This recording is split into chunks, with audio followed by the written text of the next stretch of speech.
හරි අපි assignment 4 එක කරමු. 4 එක කරන්න කලින් මේ අර part 2 වීඩියෝ එකේ මේ පොඩි වැරදි තුනක් වෙලා තියෙනවා. මේ ඒ තුන දැන් කියන්නේ ඒක අවුලක් නේ, ඒක ප්‍රශ්නයක් වෙන්නේ නැහැ උනාට දැන් කියන්න. රයිට්බර්ග් කොන්ස්ටන්ට් එක විදිහට මම ඒක හඳුන්වලා තියෙන්නේ 1ට 4යි පයි එප්සයිලන් නෝට් 2යි h a නෝට් c කියලා. එනවාට මේක වැරදි. මේකේ වෙන්න ඕනේ මෙන්න මෙතෙන්ට e වර්ගයක් එන්න ඕනේ. මට ඒක අමතක වෙලා තියෙනවා ලියන්න. ඒතකොට රයිට්බර්ග් කොන්ස්ටන්ට් එක විදිහට හඳුන්වන්නේ මෙන්න මේ මුළු මේකම.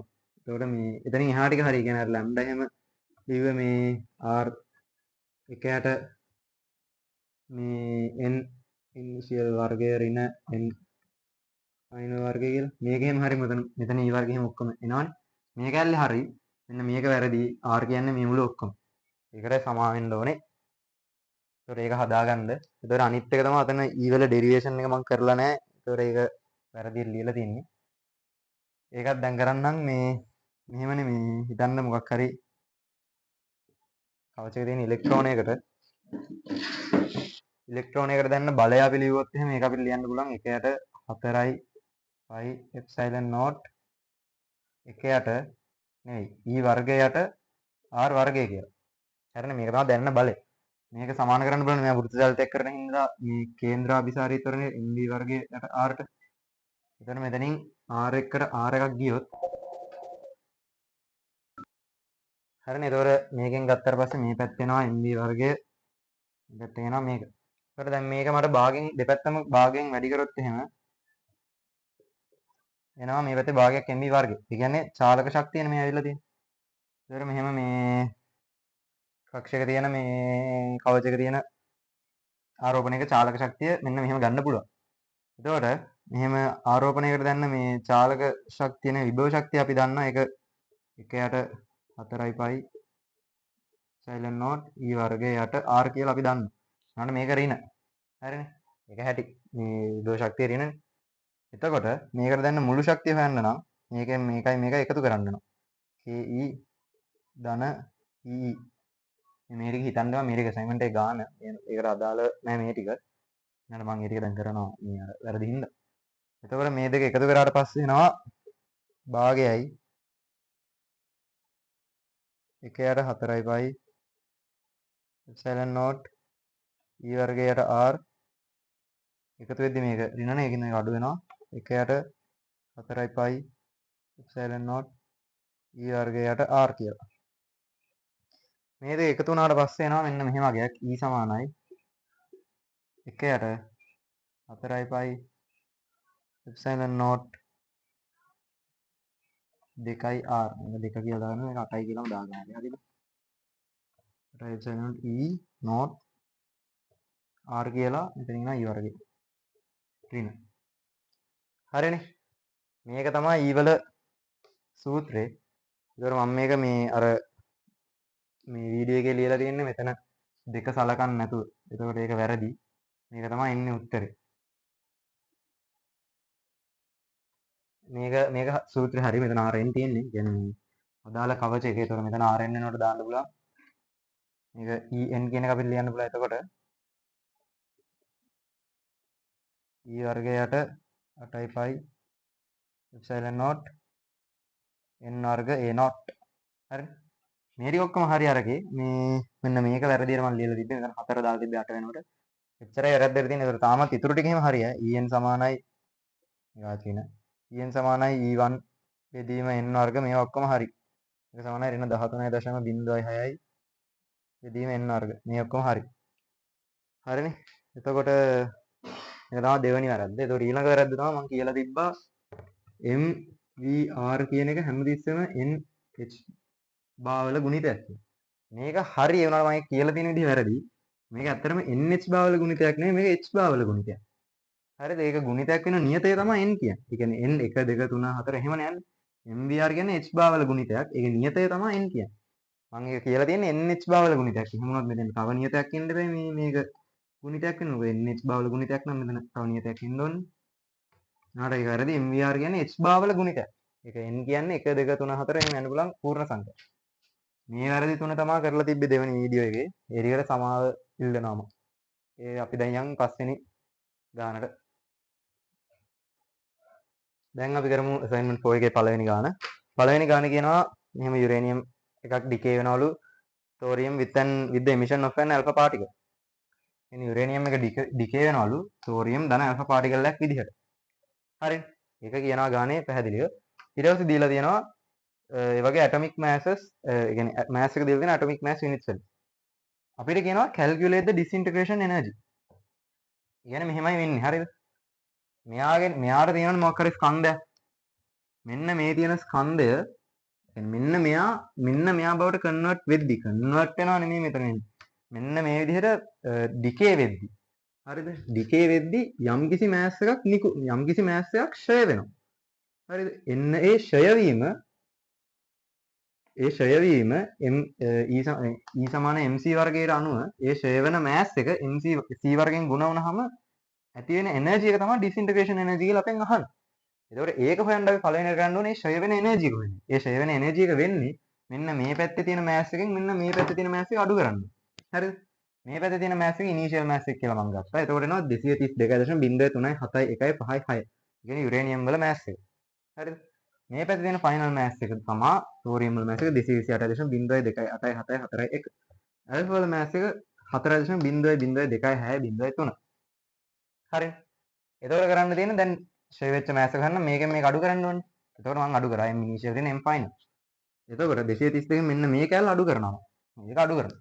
එතකොට මට ඩෙල්ටා m කියන එක එනවා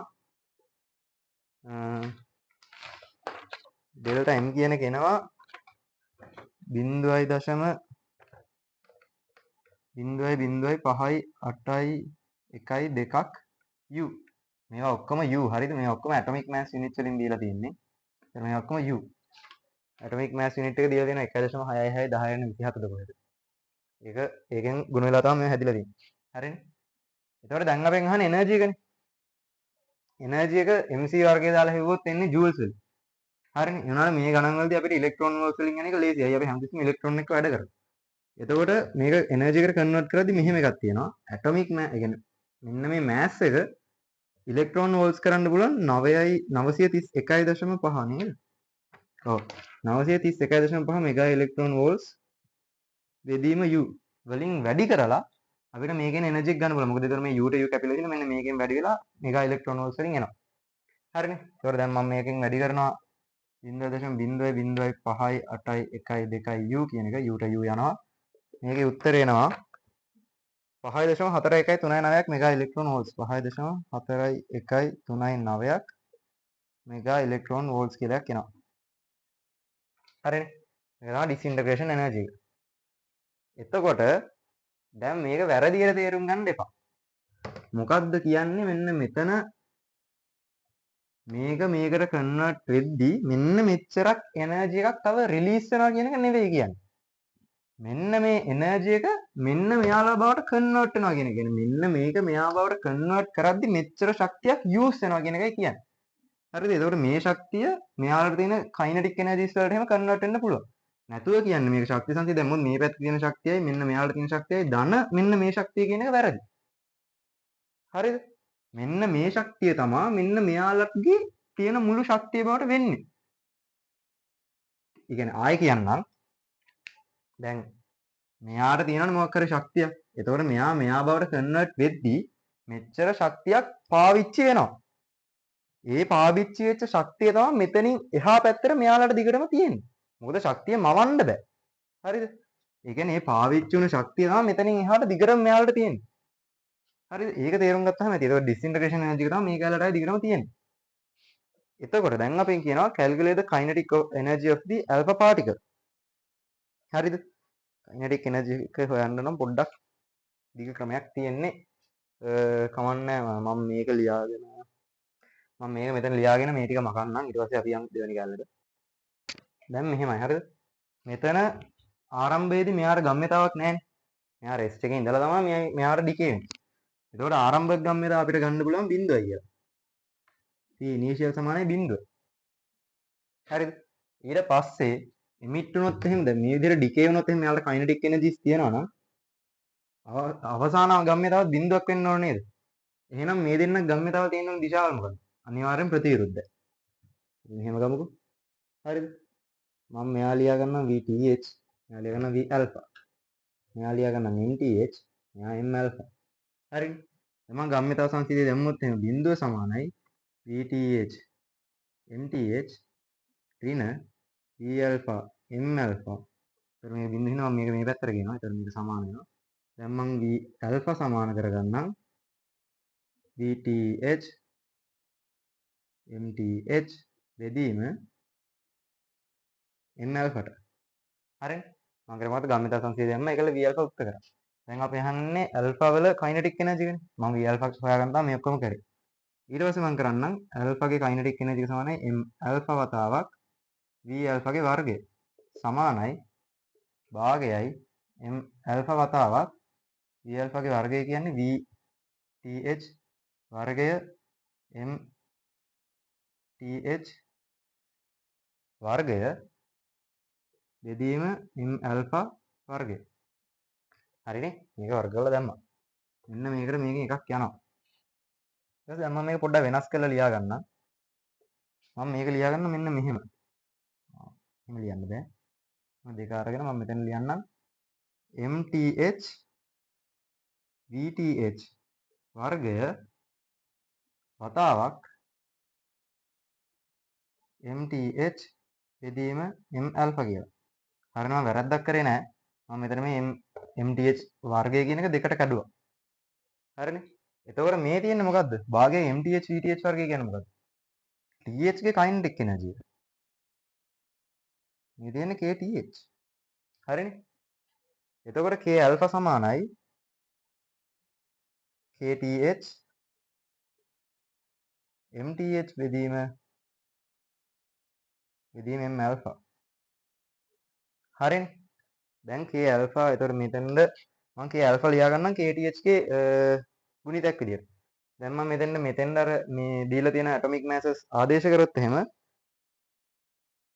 මෙන්න මේක ආසන්න වශයෙන් එනවා 57ක්. හරිද? එතකොට K alpha කියන එක සමානයි කියලා ගන්න පුළුවන් 57යි KTH ට. හරිනේ. හරි. දැන් තමයි අර මං කිව්ව පටලැවිල්ල එනවා නම් ඉන්නේ. දැන් මං කිව්වා මෙයා මේ විදිහට ඩිකේ වුණාට පස්සේ මෙයාලට තියෙන සම්පූර්ණ එනර්ජි එක මොකද්ද? අර ඩිස්ඉන්ටග්‍රේෂන් එනර්ජි. එහෙනම් මෙයාලට තියෙන පුළුවන් සම්පූර්ණ එනර්ජි එක මොකද්ද? මෙයාගේ චාලක ශක්තිය මෙයාගේ චාලක ශක්තිය විතර. නේ? එතකොට Q කියන එක මට ලියන්න පුළුවන් K alpha ධන KTH කියලා. එතකොට මට මේක ලියන්න පුළුවන් K alpha කියන එක මට ලියන්න පුළුවන් K alpha විදිහටම KTH කියන එක මට ලියන්න පුළුවන් K alpha බෙදීම 57 කියන එක. මෙන්න මේකෙන් හරිද මම KTH යුක්ත කරනවා K alpha බෙදීම 57යි. එතකොට එනවා 58 බෙදීම 57යි K alpha සමානයි Q කියලා. මෙන්න මේ Q කියන්නේ disintegration energy. එතකොට K alpha කියන එක අපිට හොයන්න පුළුවන්. මේ දෙක ගුණ කරලා බෙදුවොත් එහෙම එනවා K alpha කියන එක 5.3 මෙගා ඉලෙක්ට්‍රෝන වෝල්ට්ස් කියලා.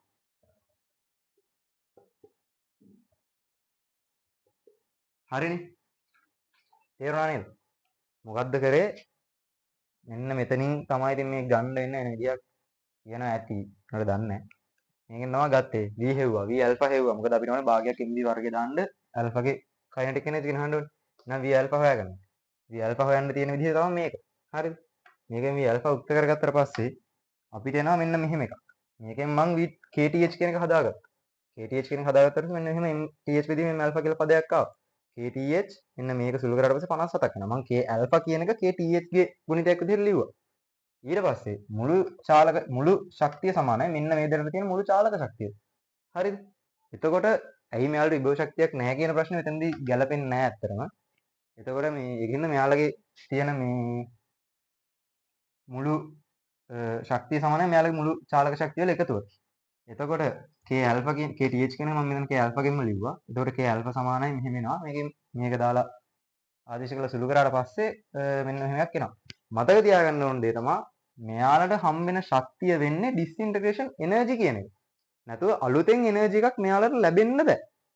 මෙයාලා ඩිකේ වෙද්දි හම්බුන අර පාවිච්චි වෙන ශක්තිය තමයි මෙයාලට මෙතනින් එහාට දිගටම තියෙන්නේ. හරිද? ඒක මතක ඒක පටලවා ගත්තොත් එහෙම ප්‍රශ්නයක් කරන ඒක පටලවා ගත්තොත් ගණන් හදන්න බැරි වෙනවා. ආයෙත් කියනවා මෙයා මේක බවට ඩිකේ වෙද්දි එමිට් වෙනවනේ මොකක් හරි ශක්තියක් අර ඩෙල්ටා m ප්‍රමාණයක් නැති වෙලා. එන්න ඒ ශක්තිය තමයි මෙන්න මෙයාලට දිගට මෙතනින් හරිය තියෙන්නේ. චාලක ශක්තියින් විදිහට හෝ කොහොම හරි මෙයාලට තියෙන්නේ මෙන්න මේ විදිහට. හරිද? එන්නේ disintegration energy එක තමයි මෙයාලට එතනින් හරිය තියෙන්නේ. ඒකෙන් තමයි මේක හැදුවේ. ඊට පස්සේ අහනවා how much of the disintegration energy will be carried off by the alpha particle කියලා දෙකක් අවන්නේ. ඒතකොට අපෙන් අහනවා මේ කොච්චරක් energy disintegration energy එකෙන් කොච්චරක්ද කියලානේ අපෙන් අහන්නේ. ඒක හදමු. disintegration energy එකෙන් කොච්චරක්ද? එහෙනම් මේ ප්‍රතිශත වර්ගය තමයි 5.4139න් කොච්චරක්ද? මේක සුළු කරාට පස්සේ ආසන්න වශයෙන් එනවා 97.9ක්. කියන ඇල්ෆා පාටිකල් එකෙන් හැම ඩිසින්ටග්‍රේෂන් එකේ 97.9ක් මේ අරගෙන තියෙනවා. හරිද? ඕක තමයි පළවෙනි ගානට උත්තරේ.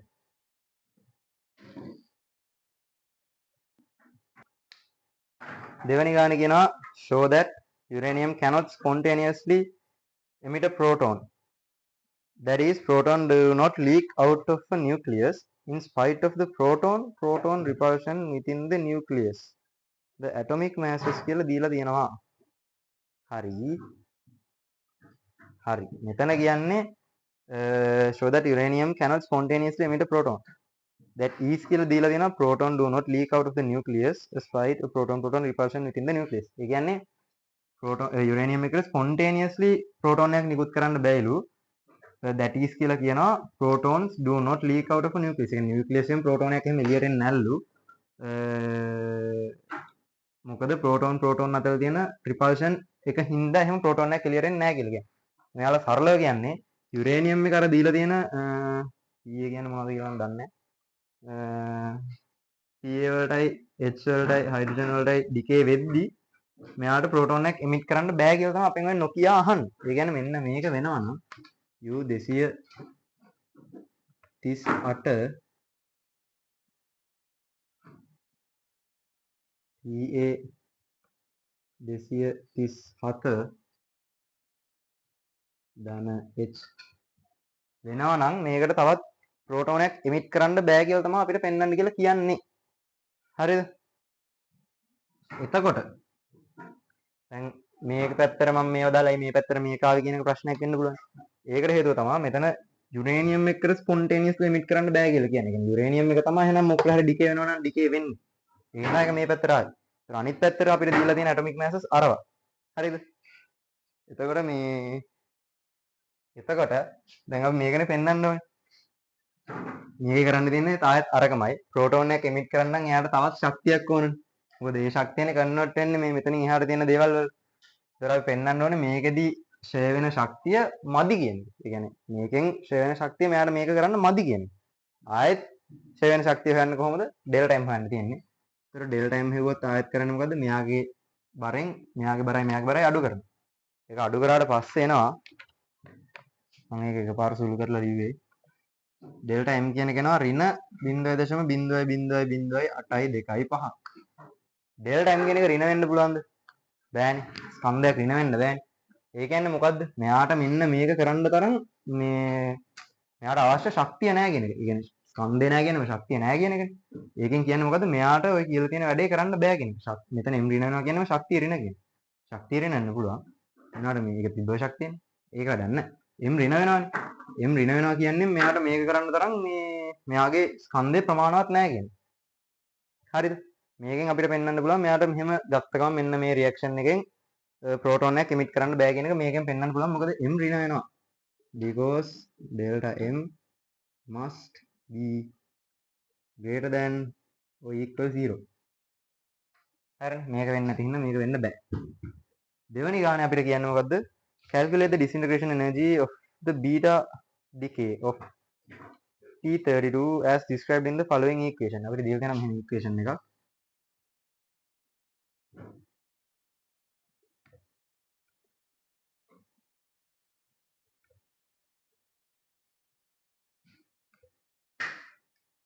මේ තියෙන නියුට්‍රිනෝවක් හරිද?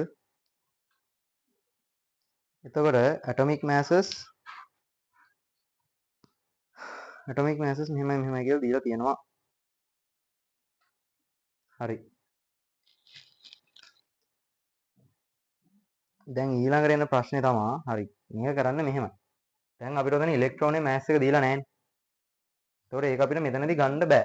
මොකද මෙතන අපිට දීලා තියෙන ඇටොමික් mass එකනේ. ඇටොමික් mass එක කියන්නේ ඉලෙක්ට්‍රෝනයයි නියුට්‍රෝනයි ඉලෙක්ට්‍රෝනයි ඔක්කොම එකතු. හරිද? එතකොට මෙන්න මෙයාගෙන් එමිට් වෙන මෙන්න මේ ඊගේ තියෙන ස්කන්ධයක් මෙන්න මේක ඇතුලේ තියෙනවා. හරිද? මොකද මෙයාගෙන් තමයි මෙයා එමිට් වෙන්නේ. එතකොට මෙන්න මෙතන අපි masses calculate කරපු හින්දා මෙන්න මෙයාගේ ස්කන්ධයක් already මෙතන calculate වෙලා තියෙනවා. එතකොට මෙයාගේ ස්කන්ධයක් අමුතුවෙන් අපි මේ calculate කරන්න ඕනේ නැහැ. හරිද? එතකොට අපෙන් අහන්නේ බීටා පාටිකල් එක කියන්නේ මෙන්න මේකනේ. බීටා පාටිකල් එක කියන්නේ disintegration energy එක. හරිද?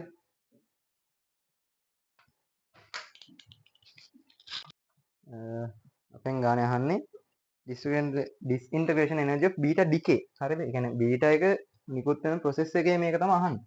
ඒ කියන්නේ මෙන්න මේ මුළු කෑල්ලෙම මේ බීටා ඩිකේ එක්කදී මෙන්න මෙහෙම නියුට්‍රිනෝකුයි මේ එන ඉලෙක්ට්‍රෝන එක දෙකම යන්න ඕනේ.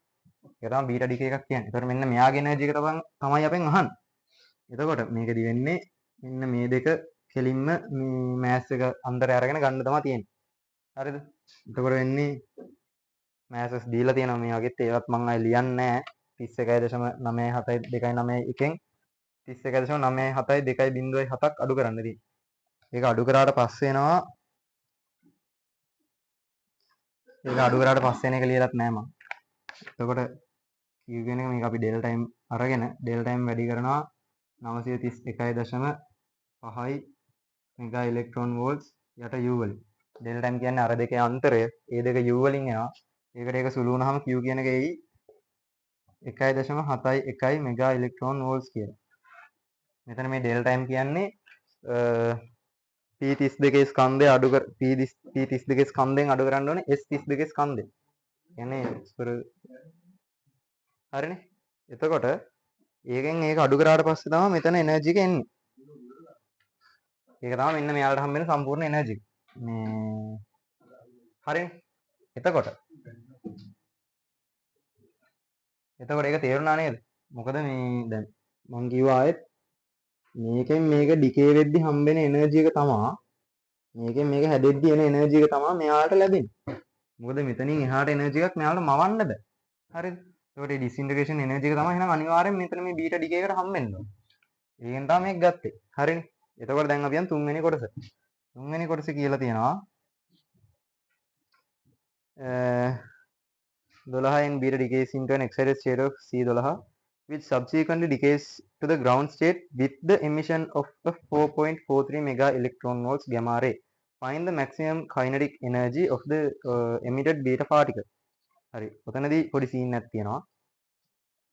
ඔතනදී කියන්නේ මොකක්ද දන්නවද? 12n beta decays into an excited state of C12 which subsequently decays into the ground state with the emission of 4.43 mega electron volts.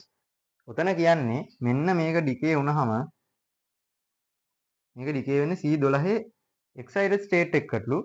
A excited state එක ground state එකට ඩිකේ වුණාම එයාට තියෙන එනර්ජි එක ඒ කියන්නේ ground state එකට ඩිකේ වෙනවලු 4.43 mega electron volts energy එකක් emit කරගෙන. ඒ කියන්නේ මෙන්න මෙයා ground state එකට යනවලු 4.43 mega electron volts emit කරගෙන. කියන්නේ මෙයා මේක බවට පත් වෙනවා වගේ එකක් තමයි කියන්නේ. එහෙනම් මෙයාගේ තියෙන ස්කන්ධය අපිට හොයාගන්න පුළුවන් නේද? මෙන්න මේක බෙදලා 931.5 මෙගා ඉලෙක්ට්‍රෝන වෝල්ට්ස් බෙදීම U වලින්. මේකෙන් අපිට මෙයාගේ ස්කන්ධය හොයාගන්න පුළුවන් නේද? මේ කරලා තියෙන්නේ මෙයාගේ එනර්ජි එක මෙහෙමනේ. හරි ඉන්න මම කියන්නේ. මේක කරලා තියෙන්නේ මෙන්න මේක. හරිද? කොහොමද කියන්නේ? මේක මෙහෙමයි හරිද? දැන් C12 තමයි emit වෙන්නේ. يعني C12 excited state එකක් කියන්නේ. يعني C12 excited state එක කියන්නේ excited state එකක් කියන්නේ C12 දාන යම්කිසි එනර්ජි එකක්. ගැමා පාටිකල් එකක් නේද emit වෙනවා කියන්නේ. excited state එකක් එනොන්න ඕක. එතකොට මෙන්න මේ excited particle එකේ එනර්ජි එක අපිට මේ mass එක හොයාගන්න ඕනේ මේ calculation එක කරන්න. මොකද මෙයා convert වෙන්නේ excited state එකකට හින්දා. හරිනේ. ඒතකොට මෙන්න මේක අපි හොයාගන්න වෙනවා මෙන්න මේකේ mass එක. මේකේ mass එක අපි දන්නවා 12U කියලා කෙලින්ම. atomic mass එක තව කියෝනේ. එතකොට මේකේ mass එක අපි හොයාගන්න ඕනේ. මෙයා තමා කවුද? මෙන්න මේ excited state එක ground state එකට මේ convert මේ මොකද්ද ground state එකට decay වෙනවලු with the emission of a 4.43 mega electron volts. එහෙනම් මෙන්න මෙයා නේද මේ 4.43 mega electron volts emit කරන ගැමා. ඒ කියන්නේ මෙන්න මෙයා තමයි convert වෙන්නේ 4.43 mega electron volts energy එකට. හැබැයි දැන් අපි මෙතන consider කරන්නේ U නේ මේ U නේ. එහෙනම් මේක U වලට convert කරගමු මෙන්න මේකෙන්.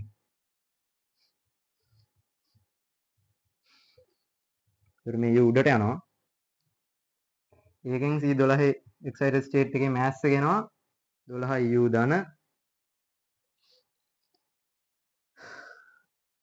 0.00475 0.00475 U කියලා. හරිනේ. ආයෙත් කියන්නම්. C12 excited state එකට මෙන්න මේ N12 කියන එක මේ decay වෙනවලු. C12 excited state එක ආයෙ decay වෙනවලු C12 ground state එකට with the emission of 4.43 mega electron volts වලට. හරිනේ. එතකොට එහෙනම් මෙයාගේ mass එකයි සමාන වෙන්න ඕනේද මෙන්න මේ excited state එකේ mass එක.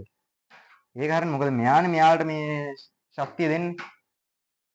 එතකොට එහෙනම් මෙයාගේ mass එක 12U කියලා ගන්න පුළුවන් atomic mass unit වලින්. මෙයාගේ energy එක දීලා තියෙන හින්දා අපිට අර සූත්‍රයෙන් ගන්න පුළුවන් මෙයාව මේ U වලට convert කරලා. හරිනේ.